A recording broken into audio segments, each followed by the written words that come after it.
राजस्थान के चर्चित एसडीएम थप्पड़ कांड में फंसे नरेश मीणा को बीते सोमवार सुबह टोंक जिले की लिंक कोर्ट में पेश किया गया, जहां से उन पर चल रहे 2 मुकदमे में सुनवाई के लिए 9 मई की तारीख तय कर दी गई। पेशी के बाद वापस बूंदी जेल लौटते वक्त नरेश मीणा ने मीडिया से बातचीत की और कहा कि मुख्यमंत्री भजनलाल शर्मा को अपना वादा निभाना चाहिए। नमस्कार, मैं आकाश अग्रवाल और आप देख रहे हैं भायाजी डिजिटल मीडिया। आपको याद दिला दें, बीते मार्च महीने में नरेश मीणा की रिहाई के लिए उनके समर्थकों ने जयपुर जाकर आंदोलन करने का ऐलान किया था। हालांकि आंदोलन शुरू होने से पहले ही सीएम भजनलाल शर्मा ने नरेश मीणा के पिता से मुलाकात की और आंदोलन को स्थगित करवा दिया। इसके बदले में सीएम ने नरेश मीणा को जेल से निकलवाने का वादा किया, लेकिन वो अभी तक पूरा नहीं हो सका। अब जब वादा पूरा नहीं हुआ तो नरेश मीणा और उनके समर्थकों का धैर्य भी जवाब देता नजर आ रहा है और वे वापस सरकार को आंदोलन करने का इशारा दे रहे हैं। बीते दिनों कांग्रेस नेता प्रहलाद गुंजल ने एक्स पर पोस्ट कर चेतावनी दी है कि वे नरेश मीणा के परिवार और उनके समर्थकों के साथ मिलकर नरेश की रिहाई के लिए आंदोलन की रणनीति तैयार कर रहे हैं। गुंजल ने सीएम भजनलाल शर्मा पर वादा खिलाफी का भी आरोप लगा दिया। बंधु, अब मुझे नरेश मीणा की चिंता हो रही है। समझ में नहीं आ रहा कि 332, 353 जैसे साधारण मुकदमे में एक व्यक्ति लगभग 6 महीने से जेल में बंद है। ऐसा लगता है जैसे कोई उसने राजस्थान में इससे पहले इससे बड़ा अपराध कभी हुआ ही नहीं हो। हत्या जैसे अपराधों में लोग जमानत पर आजाद घूम रहे हैं, अपराध कर रहे हैं। और मुझे इससे भी ज्यादा बड़ी चिंता इस बात की है कि आखिर मुख्यमंत्री ने एक उम्रदराज आदमी को, उसके विश्वास को कहीं ठगा तो नहीं है। जैसा मेरी जानकारी में आया, मैं तो उस वार्ता का हिस्सा नहीं था, पर मैं जानता हूं राजस्थान की परंपराओं में कोई मुख्यमंत्री के साथ एक उम्रदराज व्यक्ति सद्भाविक वार्ता कर रहा है तो सद्भाविक वार्ता की कीमत लिखित वार्ता से और सशर्त वार्ताओं से ज्यादा होती है। ये समझने का विषय है।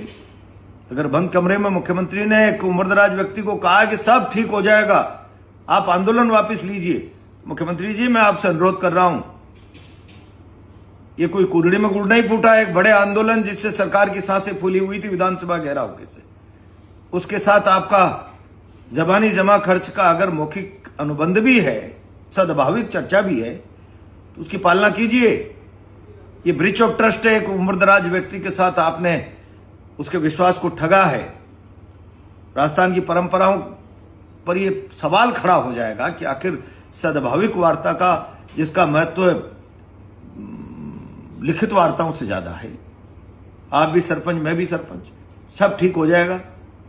क्यों नहीं अदालत में आपके डबल एजी और पीपी खड़े होकर कहते हैं जमानत दीजिए, इस मुकदमे पर सरकार ने आंदोलन के साथ समझौता किया, इसकी वापसी का ये नैतिक साहस दिखाइए, उसकी जमानत करवाइए, अदालत में खड़ा करिए, आपके डबल एजी को कहे कि ये मुकदमा सरकार वापस लेने का एग्रीमेंट कर चुकी है, वादा कर चुकी है, कमिटमेंट कर चुकी है।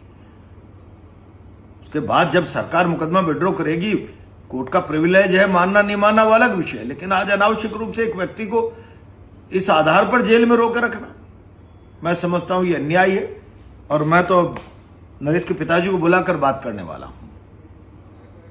क्या मुख्यमंत्री जी से कहिए, अगर ये सब कुछ बहुत जल्दी नहीं होता है तो मुख्यमंत्री का असली चेहरा कि सद्भाविक वार्ता का मजाक, राजस्थान की परंपराओं का मजाक मुख्यमंत्री कितना सहजता से उड़ा देते हैं। एक उम्रदराज आदमी के साथ की हुई चर्चा का शहीद स्मारक के सामने आमरण अनशन बैठने के लिए कहूंगा और फिर देखते हैं आगे कहां तक बात जाती है। लेकिन ये गलत है।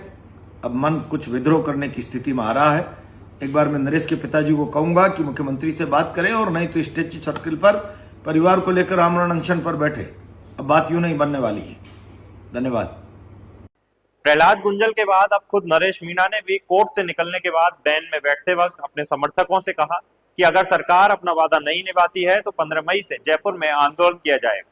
नरेश मीणा की यह बात सुनकर समर्थक भी नारेबाजी करने लगे। इस दौरान पुलिस से उनकी बहस भी हुई।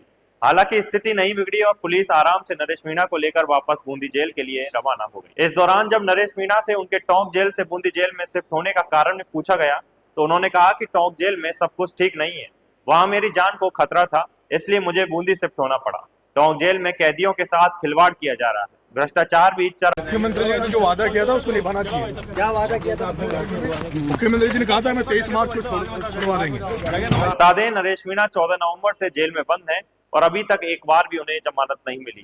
हालांकि उनके समर्थकों को उम्मीद है कि उनका नेता जल्द बाहर आएगा। आपका नरेश मीणा की रिहाई के बारे में क्या कहना है, हमें कमेंट में लिखें। वीडियो लाइक, शेयर और चैनल को सब्सक्राइब करें।